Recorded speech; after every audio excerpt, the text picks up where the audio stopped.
네, 오늘 제가 여러분에게 전해드릴 디모데후서 강의의 세 번째 말씀 제목은 건전한 말씀들의 틀을 굳게 붙들고 새 힘을 북돋아주고입니다. 건전한 말씀들의 틀을 굳게 붙들고 새 힘을 북돋아주고라는 이런 두 가지 이제 중요한 제목을 가지고 하나의 말씀 여러분에게 나눠드리도록 하겠습니다. 자, 오늘 본문 말씀은 크게 이제 두 부분으로 이제 나뉘어지는데, 먼저 첫 번째 단락은 13절에서 14절 말씀으로 이 두 구절에는 죽음이 임박해 있는 상황에서 아주 비장한 마음으로 자신의 아들과 같은 디모데에게 사도 바울이 가르치는 이제 내용이 이제 언급이 되고 있습니다. 그때 이제 뭐라고 이제 가르쳤습니까? 자신에게 드는 건전한 말씀들의 틀을 굳게 붙드는 것의 중요성을 지금 사도 바울이 가르치고 있다는 점입니다. 그래서 이제 13절과 14절의 가장 핵심 단어는 뭐냐면 건전한 말씀들의 틀을 굳게 붙들고가 되는 것이고, 그 다음에 이제 15절과 16절 말씀에 가보게 되면 세 사람의 이름이 이제 등장을 하고 있습니다. 그래서 두 사람은 이제 사도 바울을 배신했던 이제 부겔로와 허게모니가 나오죠. 네. 허모게네가 나오고, 그 다음에 이제 사도 바울을 도왔던 사람으로는 누가 나옵니까? 오네시모로라고 하는 이제 사람이 나와 있어서 모두가 배반했지만 이 오네시모로만은 로마 감옥에 수감되어 있는 바울을 외면하지 않고 자주 찾아와 만나며 바울에게 뭘 이제 북돋아 줬습니까? 새 힘을 북돋아 준 내용이 나오기 때문에 제가 이렇게 제목을 건전한 말씀의 틀을 굳게 붙잡고 새 힘을 북돋아 주는 것이 우리 성도님들에게 필요하다는 생각이 들어서 이 말씀을 이제 제목으로 잡게 된 것입니다. 자, 그럼 이러한 본문에 어떤 이제 귀한 말씀이 이제 담겨 있는지를 우리 하나씩 이제 보도록 하겠습니다. 우리 13절 말씀 함께 읽어보겠습니다. 그리스도 예수님 안에 있는 믿음과 사랑 안에서 내가 내게 들은 건전한 말씀들의 틀을 굳게 붙들고. 자, 이 구절에서 가장 중요한 부분이 뭡니까? 건전한 말씀들의 틀입니다. 여기 틀이라고 하는 부분은 이제 영어 킹제임스 성경에는 form이라고 되어 있어서 form, 네, 형태, 건전한 말씀들의 틀을 이제 붙들어야 된다라고 이렇게 이제 말씀을 하고 있습니다.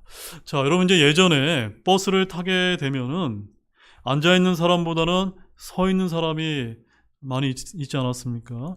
그래서 서 있는 사람들은 모두 손잡이를 잡거나 의자를 잡거나 어딘가를 잡아야만 됩니다. 왜 잡아야 되죠? 네, 넘어지지 않기 위해서 붙잡아야 되지 않습니까? 제대로 붙잡고 있지 않으면 차가 출발할 때나 설 때 넘어지거나 구를 수가 있다는 점입니다. 또 운전자 역시도 핸들을 굳게 붙잡아야 합니다. 이처럼 오늘날 우리 성도님들도 붙들어야 할 것이 있는데 그것이 무엇인지 아십니까? 무엇입니까? 건전한 말씀들의 틀입니다. 한번 큰 목소리 한번 따라해보세요. 건전한 말씀들의 틀. 네, 이걸 어떻게 하라고요? 굳게 붙들어야 된다는 겁니다. 네, 굉장히 중요한 말씀입니다. 우리는 건전한 말씀들의 틀을 굳게 붙들어야 될 줄로 믿으시기 바랍니다.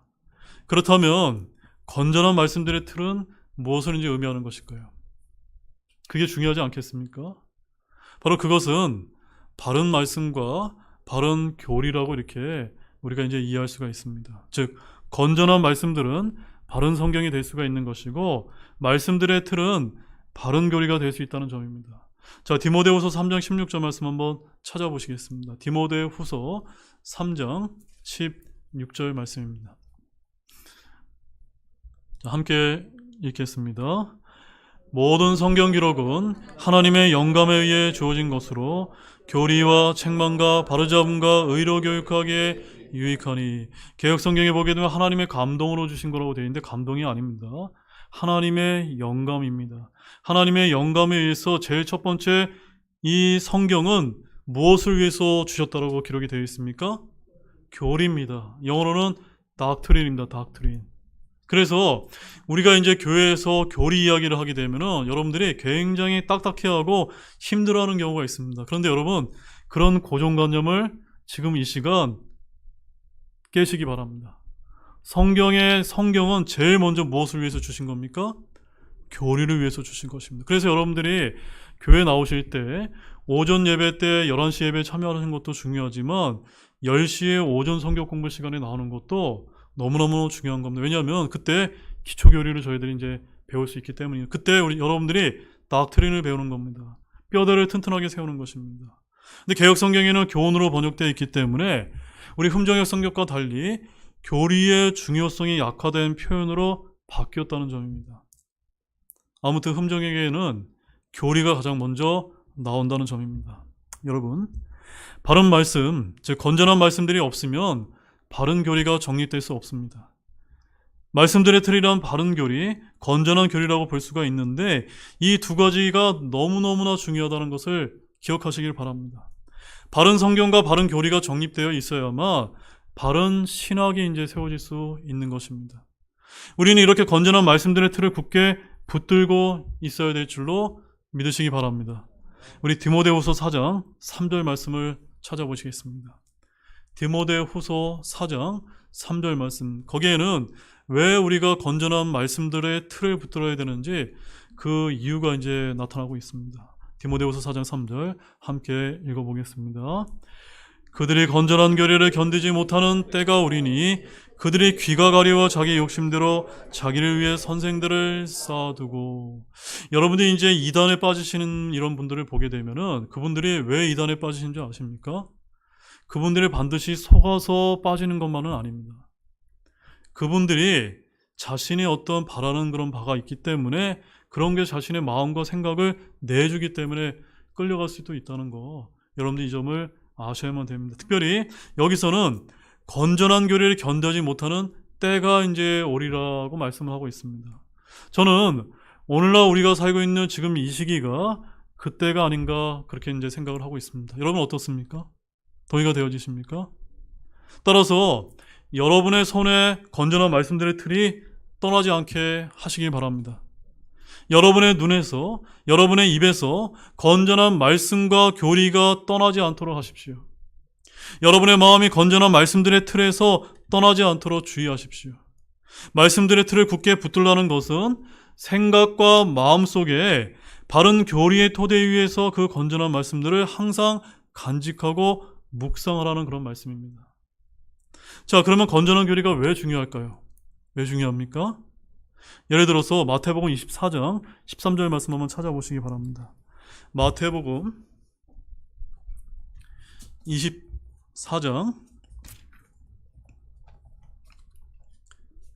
13절 말씀, 제가 이제 자주 이제 언급하는 말씀인데 마태복음 24장 13절 말씀에 거기 이제 뭐라고 이제 기록이 되어 있습니까? 함께 또 보겠습니다. 그러나 끝까지 견디는 자 바로 그 자는 구원을 받으리라. 만약에 여러분들이 성경을 이제 읽으면서 이 구절을 읽고 깊이 묵상을 했다고 한번 생각해 보시기 바랍니다. 여러분 어떻게 이제 구원을 받으셨습니까? 믿음으로 은혜로 구원 받으신 거 맞습니까? 여기에는 여러분의 행위와 여러분의 공로가 들어갔습니까? 안 들어갔습니까? 들어가지 않았습니다. 오직 우리는 예수님의 공로에, 예수님의 피에 의해서만, 그것을 믿을 때만 우리가 구원의 확신을 얻을 수 있는 것입니다. 그런데 여기서는 뭐라고 말씀하고 있습니까? 끝까지 견뎌야 된다고, 그래야 구원받는다고 얘기하면 이상하다. 분명히 믿음으로 은혜로 구원받는다고 했는데 내가 견뎌야 구원을 받는다며 지금 나는 잘 못 견디는 상황인데 내가 구원을 잃어버리는 것은 아닌가, 이런 의심이 생깁니까? 안 생깁니까? 생길 수밖에 없지 않습니까? 그래서 건전한 교리가 이제 필요한 겁니다. 여러분은 은혜로 믿음으로 구원받았고 그 구원을 영원히 잃어버리지 않음을 굳게 믿고 계십니까? 그런데 이 부분을 읽을 때 건전한 교리, 즉 건전한 말씀들의 틀 위에서 해석하지 않게 되면 내가 은혜로 구원을 받았음에도 그 구원을 잃어버릴 수 있다는 자칫 위험한 행위 구원론에 빠질 수도 있다는 점입니다.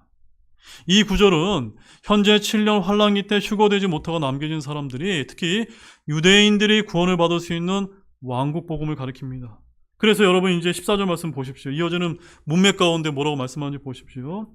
왕국의 이 복음이 모든 민족들에게 증언으로 온 세상에 선포되리니 그제야 끝이 오리라. 우리에게 전파된 복음은 어떤 복음입니까? 왕국 복음이 아닙니다.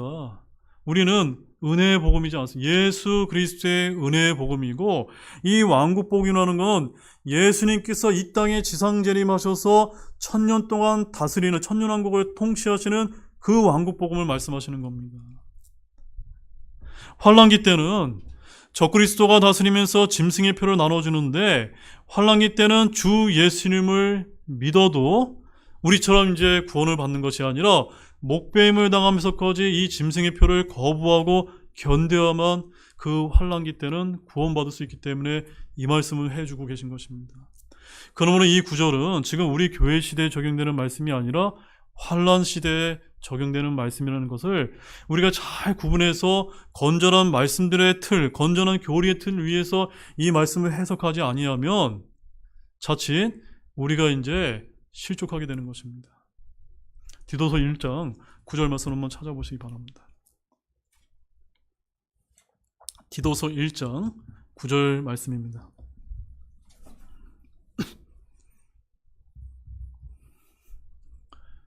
함께 읽겠습니다. 자기가 가르침을 받은 대로 신실한 말씀을 굳게 붙들어야 하리니 이것은 그가 반박하는 자들을 건전한 교리로 권면하고 논박할 수 있게 하려 함이라. 여러분이 가르침을 받은 대로 신실한 말씀을 굳게 붙드시기를 바랍니다. 그리고 건전한 교리를 잘 배우고 그 가운데 머무시기 바랍니다. 그렇게 건전한 말씀들과 교리의 틀을 잡고 있지 않는다면 여러분들은 늘 불안정할 수밖에 없는 것입니다. 교리의 풍조에 밀려다니게 됩니다. 물 위에 있는 나뭇잎처럼 떠밀리며 무슨 일에서나 정함이 없게 됩니다. 영적 전쟁에서는 연전연패를 거듭하게 됩니다. 반박하는 자들 앞에서는 여러분의 입을 다물 수밖에 없는 것입니다. 그래서 에베소서 4장 14절 말씀에는 어떻게 말씀하고 있냐면 제가 읽어드리겠습니다. 이것은 우리가 이제부터 더 이상 아이가 되지 아니하여 사람들의 속임수와 몰래 숨어서 속이려는 자들이 사용하는 간교한 술수에 의해 말미암아 교리의 모든 바람에 이리저리 흔들려 밀려다니지 아니하고. 여러분은 영적으로 어린아이가 아니라 장성한 그리스도인이 되시기를 바랍니다. 장성한 그리스도인이라는 것은 건전한 말씀들의 틀 위에서 굳게 붙들고 있는 그런 신자를 말하는 것입니다. 자, 그런데 여기서 더 중요한 것은 이 건전한 말씀들의 틀을 굳게 붙잡기 위해서 선행되는 것이 있다는 점입니다. 그것이 무엇입니까? 보면 13절에 자세히 한번 보십시오. 무엇이 선행되어 있습니까? 그리스도 예수님 안에 있는 믿음과 사랑 안에서 그렇게 굳게 붙들어야 된다는 점입니다. 여러분, 이제 우리 독립침례교회가 약한 부분이 뭐냐면 이런 믿음과 사랑이 약하다 보니까 어떨 때는 딱딱한 교리만 전하는 경우가 있습니다. 그렇게 딱딱한 교리만 전하다 보면은 뭔가가 부족하다는 점입니다. 여러분, 그리스도 예수님 안에 있는 믿음이란 무엇인지 아십니까? 그것은 바로 하나님에 대한 완전한 신뢰를 뜻합니다.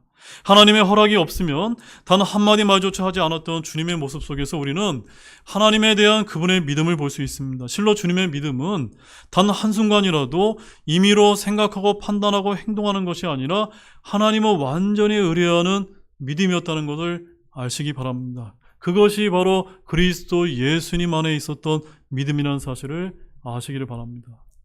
그러면 그리스도 예수님 안에 있는 사랑은 또 어떤 것입니까? 그 사랑은 자신의 유익을 구하지 않고 섬기는 자로서 잃어버린 자들을 위해 기꺼이 자신이 가진 모든 것을 주신 사랑을 뜻합니다. 주님은 자신의 능력을 결코 자신의 영광을 위해서 사용하지 않았습니다. 말씀 한마디로 불의한 자들을 심판하실 수 있었지만 주님께서는 죄인들을 위해 기꺼이 십자가의 죽음을 선택하셨습니다. 이렇듯 주님의 사랑은 참으로 이타적인 것이었으며 참 사랑이었다는 사실을 아시기를 바랍니다.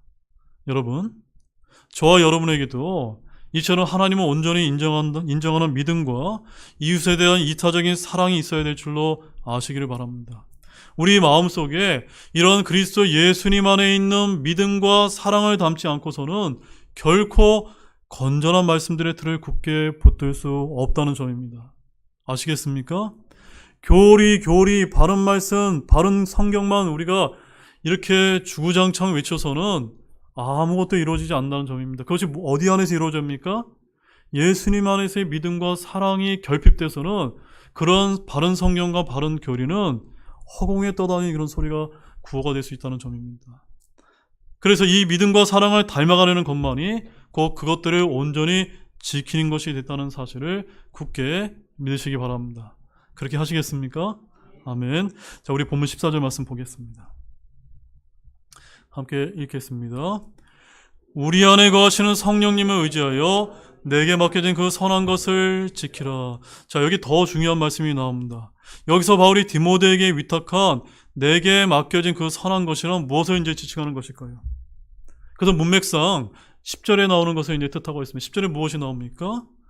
생명과 죽지 아니함을 밝히 드러내는 복음을 이제 드러내는 것이 분명하다는 사실입니다. 사도 바울 자신 역시 이 영원한 생명을 제공하는 복음을 위해서 선포자와 사도와 이방인들의 교사라는 삼중적인 직무를 하나님부터 위임받았음을 본문 11절에서 이제 말씀을 하고 있습니다. 그렇다면 예수 그리스도 안에서 하나님께로부터 바울에게 위탁된 이 영원한 생명을 제공하는 복음이 이제 바울로부터 디모데에게 전수되었던 것입니다.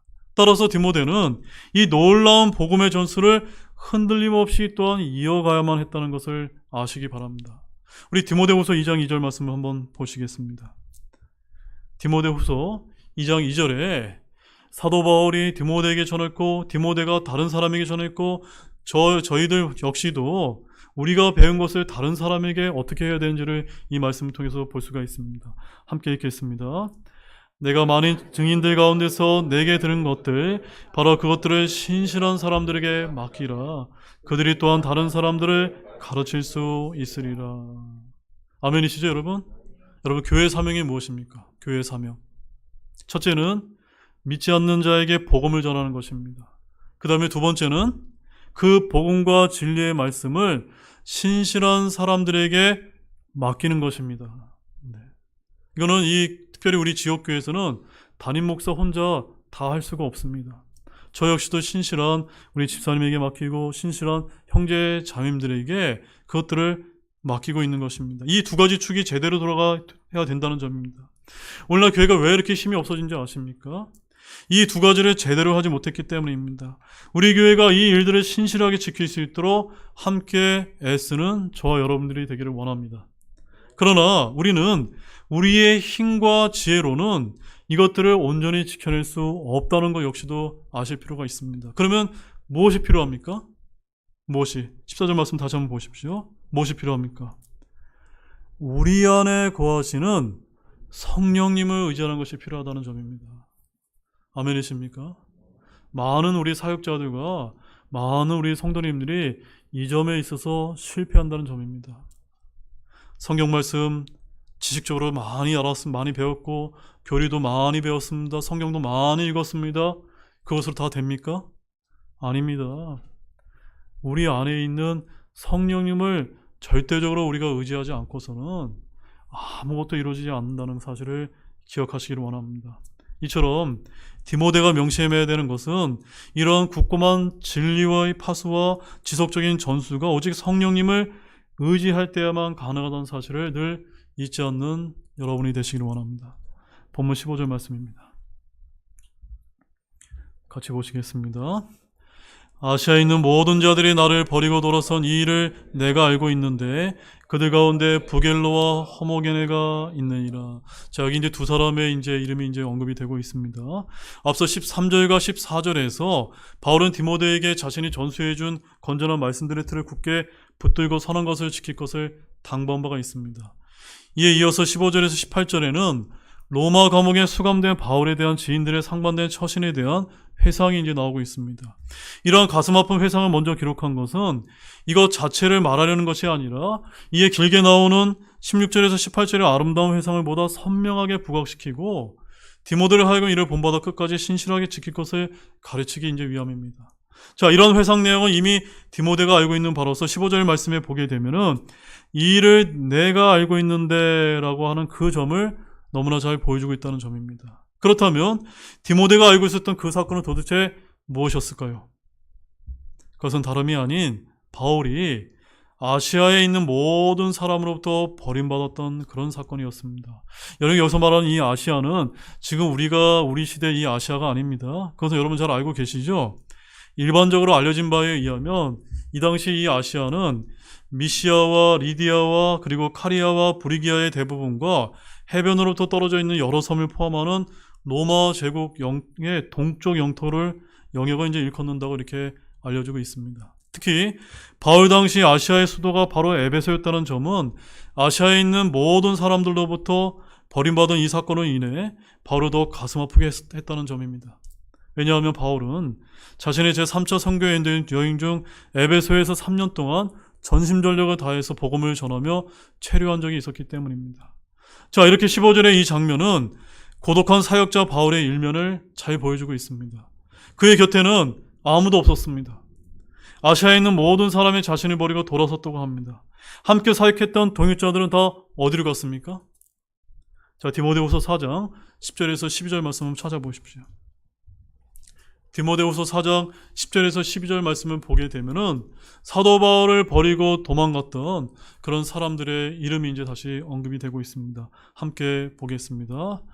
데마는 현재 이 세상을 사랑하여 나를 버리고 데살로니가로 떠났고 그레스게는 갈라디아로 디도는 달마디아로 갔으며 누가만 나와 함께 있느니라. 마가를 취해 데리고 오라. 그가 사역을 위해 내게 유익하니라. 두기고는 내가 에베소로 보내었노라. 자, 데마는 현 세상을 사랑해서 바울을 버리고 떠났습니다. 그리고 그리스게는 갈라디아로 떠났습니다. 그리고 디도는 달마디아로 갔다라고 10절에서 언급하고 있습니다. 그 다음에 두기고는 에베소로 이제 보냈고 곁에는 오직 누구만 남아 있었습니까? 누가 한 사람만 바울 곁을 지키고 있었다는 점입니다. 자, 지금 본문 15절에는 바울을 버리고 떠난 두 사람의 이름이 이제 또 언급이 되고 있는데 그 사람의 이름은 부겔로와 허모게네였습니다. 바울은 이 두 사람의 배신에 대해서 자세하게 이제 기록을 하고 있지 않기 때문에 이들이 어떻게 이제 사도 바울을 배신했는지는 우리는 잘 알 수가 없습니다. 하지만 그들이 얼마나 수치스러운 일을 자행했는지를 상상하는 것은 그리 어렵지 않습니다. 아무튼 바울이 체포되어 재판을 받게 되었을 때 함께 일했던 사람들은 하나 둘씩 바울 곁을 떠났다는 사실을 성경이 우리에게 알려주고 있습니다. 자, 디모데후서 4장 16절 말씀 한번 보십시오. 자, 그 사실이 이제 디모데후서 4장 16절에 잘 이제 드러나고 있습니다. 함께 또 보겠습니다. 내가 처음 답변할 때에 아무도 나와 함께 서지 아니하고 모든 사람이 나를 버렸으나 그 책임이 그들에게 돌아가지 아니하기를 내가 하나님께 기도하노라. 아시겠습니까? 네. 여러분 이 말씀, 이 바울의 고백을 들으면서 누가 생각나지 않습니까? 이런 비슷한 일을 누가 겪으셨습니까? 우리 예수님이 체포되어서 재판을 받으실 때도 제자들이 다 도망가고 말지 않았습니까? 그 장면이 떠오르지 않습니까? 바울은 지금 우리 주님께서 체포되실 때 받았던 그 동일한 버림받음을 여기서 체험하고 있다는 점입니다. 이렇게 사람이 간사한 겁니다. 본문 16절에서 17절 말씀을 보겠습니다. 함께 읽겠습니다.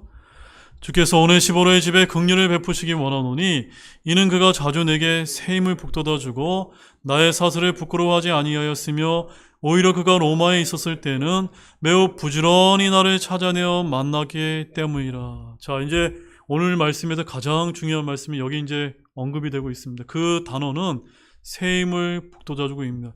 누가 누구에게 새 힘을 북돋아 줬습니까? 오네시보로가 바울에게 이제 북돋아 줬다는 겁니다. 우리가 우리의 상식으로는 누가 누구에게 북돋아 주는 게 맞습니까? 바울이 오네시보로에게 해주는 게 상식적인 것 같은데 지금 이 로마 감옥에 누가 이제 투옥이 되어 있습니까? 지금 바울이 이제 갇혀 있기 때문에 바울의 상황이 지금 오네시보로보다 훨씬 더 안타까운 이제 상황 가운데 있다는 점입니다.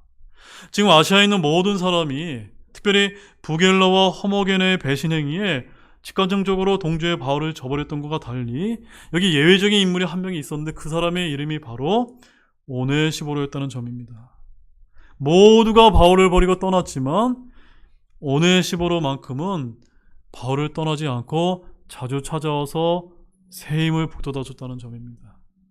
그렇다면 바울이 주님의 긍휼을 부탁할 정도로 칭찬하고 있는 이 오네시보로는 어떻게 바울을 도와줬던 것일까요? 우선 그는 자주 바울에게 새 힘을 이제 북돋아 주었다는 점입니다. 그래서 16절에는 이는 그가 어떻게 해요? 자주 내게 새 힘을 북돋아주고 한 번만 해주고 내가 할 바로 다 했어가 아니라 자주 이렇게 북돋아줘야 된다는 점. 언제까지요? 그 사람이 힘을 찾을 때까지 북돋아 주셔야 된다는 점입니다. 바울처럼 위대한 영적 지도자라 할지라도 감옥에 수감되어서 심신이 어려움에 빠지게 되면 그의 믿음이 연약해질 수 있다는 점을 여러분 아실 필요가 있습니다.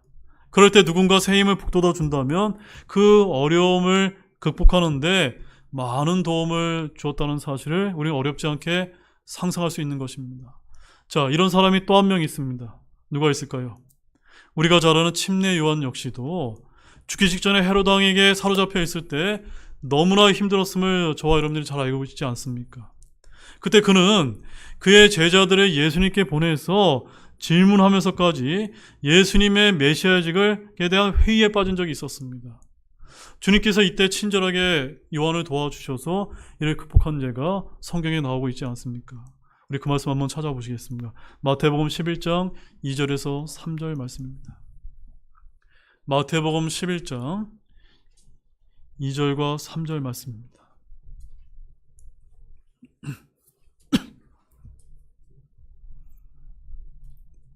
마태복음 11장 2절 3절 함께 읽어보겠습니다. 그런데 요한이 그리스도께서 행하신 일들을 감옥에서 듣고 자기 제자들 중 두 사람을 보내어 그분께 이르되 선생님이 오실 그분이니까 아니면 우리가 다른 분을 기다리니까 하니. 여러분, 사도 바울도 사람입니다. 침례 요한도 대언자이지만 연약한 죄인이요 사람이란 점입니다. 오늘날 목사 역시도 똑같은 죄인이요 연약한 사람인 것입니다. 그러므로 이런 위대한 대언자나 사도나 어떤 위대한 사역자를 할지라도 육체적인 고통과 질병으로 어려움에 빠지게 되면 그의 믿음 역시도 약화될 수밖에 없다는 사실을 우리가 기억해야만 됩니다. 맞습니까, 여러분? 요한과 바울도 이러하신데 저와 여러분 더더욱더 그렇지 않겠습니까? 그러면 우리 주변에 영적으로, 육체적으로 힘들어하는 지체들이 있다면 저와 여러분 어떻게 해야만 될까요? 어떻게 해야만 됩니까? 그들을 위로하고 격려해주며 특히 바울에게 오네시보로가 했던 것처럼 자주 찾아가서 만나서 새 힘을 북돋아 줄 수 있도록 도와줄 필요가 있습니까? 없습니까? 있다는 점입니다. 누가요? 우리 교회가 그런 것을 해야 된다는 겁니다. 우리가 교회의 지체라는 것은 바로 그런 것을 말해주는 것입니다. 나아가 오네시보로는 바울이 사슬에 매인 것을 부끄러워하지 않았습니다. 16절 말씀에 보게 되면 나의 사슬을 부끄러워하지 아니하였으며. 왜 부끄러워하지 않았던 겁니까? 그것도 어떤 사람들 왜 부끄러워했습니까? 그 당시 로마 감옥에 복음을 전하다가 갇혔다는 것은 너무나 부끄러운 일이 될 수밖에 없었기 때문입니다. 당시 그리스 세계에서 복음은 어리석은 것으로 치부되었고 바울은 이러한 복음으로 인해 죄수의 신분으로 로마 감옥에 수감되어 있는 상태였습니다. 그럼에도 불구하고 오네시보로는 사슬에 묶인 바울을 결코 부끄러워하지 않았던 것입니다. 바울이 영적 침체에 빠지지 않도록 자주 새 힘을 북돋아 주었던 것입니다. 또한 오히려 오네시보로는 바울이 로마 감옥에 수감되었을 때는 더더욱 부지런히 찾아왔고 만났다는 점입니다. 바울은 그런 그의 집에서 주께서 복 주시기를 기도했다는 점을 아시기를 바랍니다. 바울의 축복을 받은 오네시보로의 집을 한번 상상해 보시기 바랍니다. 여러분, 이렇게 우리 주변에 영적 침체기나 육적 질병이나 기타 어려운 일을 당하고 있는 그런 사랑하는 지체들이 있다면 우리가 어떻게 해야만 될까요? 우리도 오네시보로처럼 그들을 자주 찾아가서 만나는 것이 필요한 줄로 아시기를 바랍니다. 그들의 영적 침체에서 벗어날 때까지 중보기도 하고 실제적인 도움과 격려를 해주는 것이 필요하다는 것입니다. 그것이 바로 교회의 지체라는 사실을 아시기 바랍니다. 본문 18절 말씀입니다. 같이 읽겠습니다. 그날에 그가 주의 긍휼을 얻는 것을 주께서 그에게 허락하시기 원하노라. 그가 에베소에서 얼마나 많은 것들로 나를 섬겼는지 내가 매우 잘 아느니라. 자, 바울은 여기서 그날에 라고 이렇게 말씀하고 있습니다. 그날에 그가 주의 긍휼을 얻게 하기를 원한다고 했는데 그날에라고 하면 일반적으로 주의 날과 그리스도의 심판석을 가르치는 말씀입니다. 즉 바울은 오네시보로가 주님의 긍휼을 입는 존재가 되기를 바라며 기도했던 것입니다. 이 표현이 기본적으로 함축하고 있는 의미는 그리스도의 심판석 앞에 서게 되는 그날에 바울을 찾는 과정에서 오네시보로가 겪어냈던 고초를 주님께서 보상해 주기를 바랬던 것입니다. 누가요? 사도 바울이 그렇게 바랬던 것입니다. 오네시보로가 바울을 찾아와 섬긴 그 행위는 그날에 다 드러날 것입니다. 구원받은 오네시보로가 바울을 찾아와 만나서 새 힘을 북돋아준 그 행위는 금과 은과 보석처럼 불에 타지 않는 아주 귀한 행위들이 될 것입니다. 그렇게 그리스도의 심판석에서 보상을 얻게 될 것이 분명합니다.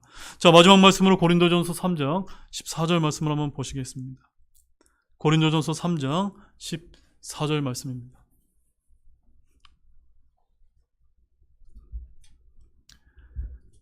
함께 읽겠습니다. 어떤 사람이 그 기초 위에 세운 일이 남아 있으면 그는 보상을 받을 것이요. 그래서 제가 지난 주일에도 뭘 강조했습니까?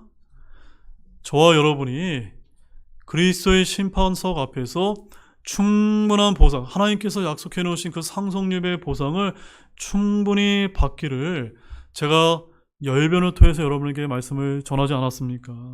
맞습니까, 여러분? 여러분들 모두가 충분한 보상을 받으시길 원합니다. 이렇게 오네시보로는 에베소에서 바울을 섬겼는데 18절 말씀을 보니까 그가 바로 오네시보로가 에베소에서 얼마나 많은 것들로 나를 섬겼는지 내가, 즉 디모데가 매우 잘 아느니라라고 이렇게 이제 말씀하고 있습니다. 디모데는 오네시모가 바울을 극진히 섬긴 것을 너무나 잘 알고 있었던 것입니다. 여러분, 사람은 어려움에 처할 때 그 사람의 진면목을 이제 볼 수가 있습니다. 바울이 체포되고 감옥에 갇혔을 때, 그가 재판을 받을 때 함께했던 동역자들은 이제 바울을 끝났다고 생각했을지 모르고 모두 다 버리고 떠났지만 오히려 그를 부지런히 찾아 로마까지 온 사람도 있었다는 점입니다. 우리는 어떤 사람이 되어야 할지 생각해 볼 필요도 없이 이 장면을 늘 가슴에 새기는 저와 여러분들이 되시기를 바랍니다. 이제 결론을 맺겠습니다. 사랑하는 여러분, 오늘 말씀은 우리로 하여금 두 가지 중요성을 이제 깨닫게 해주는 것 같습니다. 바울이 아들 같은 디모데에게 죽음에 임박해서 전해주었던 것처럼 건전한 말씀들의 틀을 굳게 붙들고 성령님을 의지하여 맡겨진 그 선한 것을 지키라는 것이었습니다. 앞서 말씀드렸다시피 오늘날 바른 성경과 교리를 굳게 붙드는 가운데 주님께서 말씀하신 그 선한 것을 지키도록 성령님을 철저하게 의지하시는 저 여러분들이 되시기를 권면드립니다. 또 우리가 이런 진리를 알았다면 영적 침체나 어려움에 빠진 지체를 찾아서 만나고 위로하며 격려하는 것이 바로 그날에 그리스도의 심판석 앞에서 우리의 보상이 될 수 있다는 그런 말씀을 이 오네시보로의 예를 통해서 잘 배웠으리라고 믿습니다. 이 두 가지를 모두 잘 깨닫고 저 여러분 모두가 신실하게 말씀대로 믿음 생활하는 모든 성도분들이 되시기를 우리 주 예수 그리스도의 이름으로 간절히 축원합니다. 기도가 마치겠습니다. 하나님 아버지, 정말로 감사를 드립니다.